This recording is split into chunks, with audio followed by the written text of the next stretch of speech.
Sarcenos Frentes è un gruppo di amici che hanno la passione per la rievocazione storica romana, militare in particolare, e che oltre a fare attività come costruire campi, fare presentazioni didattiche, hanno voluto riunirsi appunto in questo gruppo per provare a ricostruire una fase importante dell'esperienza del soldato romano, che era quella della marcia.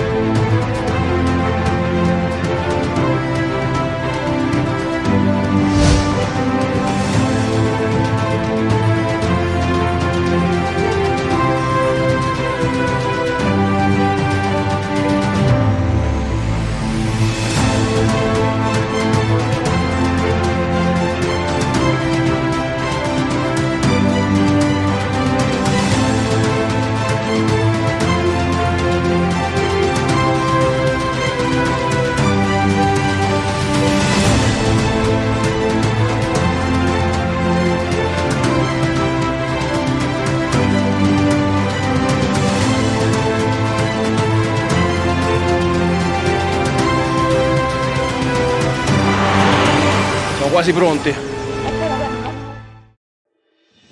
Questa è la tavola neotigenariana, che è una riproduzione medievale di una mappa stradale al tempo dell'antica Roma, dove qui ci sono segnate tutte le varie città, i percorsi, le strade e addirittura con le distanze delle varie città, in modo che uno poteva programmarsi il viaggio da partenza all'arrivo, pensando anche insomma ai pernottamenti e a viaggiare in modo sicuro. Questa è la parte del centro Italia, dove adesso stiamo facendo il percorso. Questa è Roma, da cui partivano quasi tutte le strade, e adesso per poco siamo in questa zona tra Montefiascone e Viterbo.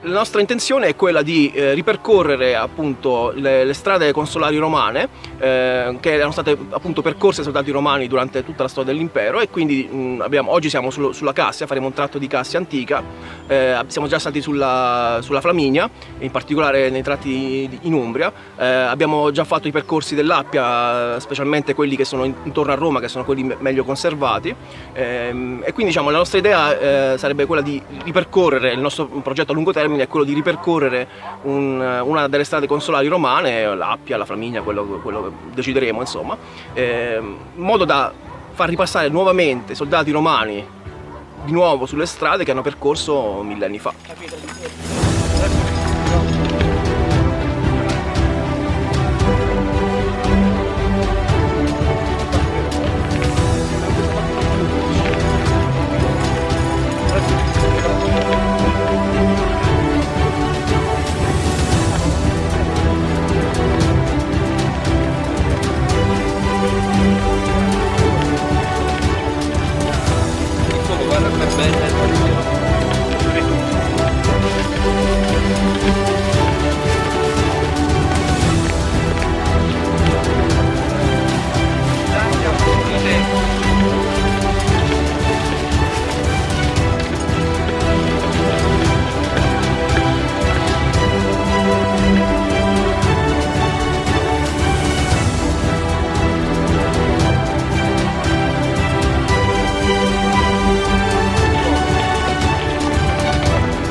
Allora, io rappresento un legionario del I secolo d.C., Precisamente nel 39 d.C. la legione 22esima primigenia Via Fidelis fu creata da Caligola per essere mandata a combattere contro i Catti, una popolazione della Germania.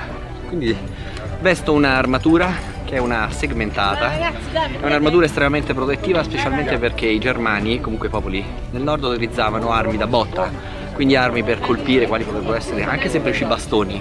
A un colpo violento di un bastone su una spalla potrebbe sia romperla, staccarla, eccetera eccetera. Per cui inventarono questo tipo di armatura estremamente flessibile, estremamente protettiva, che comunque sia non impedisce i movimenti.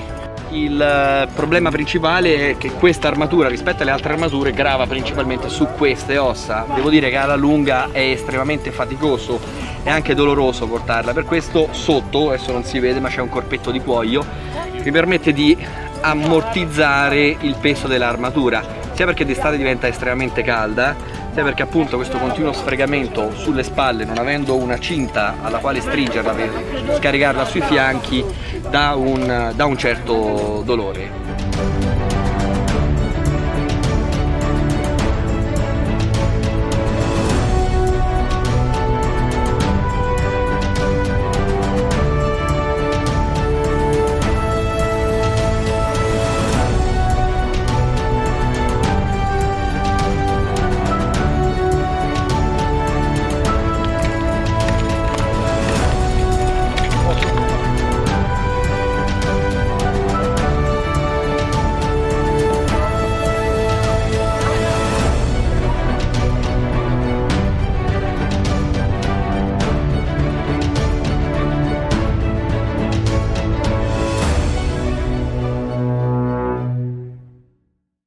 Ciao a tutti, sono Ulpius Fabricius Albinus, un miles dei Cornuti Seniores, appartengo all'associazione Custodis Urbis.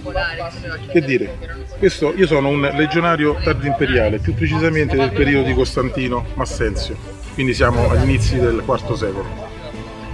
La mia panoplia è formata da una tunica in lana a maniche lunghe con decorazioni in color viola di orbicole, che sono queste decorazioni circolari e clavi. Un altro elemento della mia panoplia è la spada, la estraggo per farvela vedere meglio. Questa è una spada modello Feltwell, nella località in cui è stata ritrovata. Vedete la lunghezza della lama che va dagli 85 ai 90 cm con una impugnatura in legno. Questo è il fodero con un aggancio di questa maniera ad arco. Il mio scutum è uno scutum di foggia rotonda con il simbolo dei Cornuti Signore. Sono Tertius Fabius Ferratus. La mia armatura è quella di un legionario degli inizi del III secolo. Ho una lorica amata, che è una lorica fatta ad anelli di ferro. E poi ho un cingulum come tutti i legionari, 2 sarcinule attaccate, uno per gli effetti personali e uno per un'alimentazione frugale durante la marcia, un gladio, questo gladio, un pugio, poi ho indosso un portafortuna che è questo qui con un simbolo fallico, è un'aquila che lo sormonta, questo qui è il mio signum, dove c'è appunto il mio nome e l'appartenenza della legione. Allora, questa qui è una frombola delle Baleari, si distingue da quella romana perché ha la saccoccia dove viene messa la pietra o comunque sia la ghianda missile, è separata in due con 2 trecce, mentre invece quella romana è più tipica, ha una saccoccia di cuoio. E di solito erano gli specialisti, che erano appunto gli ausiliari delle Baleari, adoperavano questo tipo di frombola in 3 diverse misure, una a corto raggio, una a medio raggio e una a lungo raggio. Questo qui è quella da lungo raggio, ha un anello che viene messo a un dito delle mani o il medio o l'anulare, poi viene caricata la saccoccia per poi fare un movimento sopra la testa in questo modo e poi sganciare in avanti in questo modo. La gittata sembra che sia addirittura intorno ai 300-400 metri, frombolieri più capaci. Questo tipo di arma era chiaramente utilizzata da degli specialisti, abbiamo detto ad esempio quelli delle Baleari, però ogni bravo legionario era in grado di adoperare una frombola e spesso se lo portava dietro, perché comunque sia era un'arma piuttosto micidiale nelle lunghe distanze e non era impegnativa da portare quanto un arco.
Siamo arrivati qui alla Terma del Bagnaccio, abbiamo fatto un percorso di circa 10 km con una media buona, tale che in prospettiva dovremmo riuscire a percorrere le 20 miglia romane, cioè i 30 km che sono il nostro obiettivo, in circa 6 ore e mezza, 7 ore.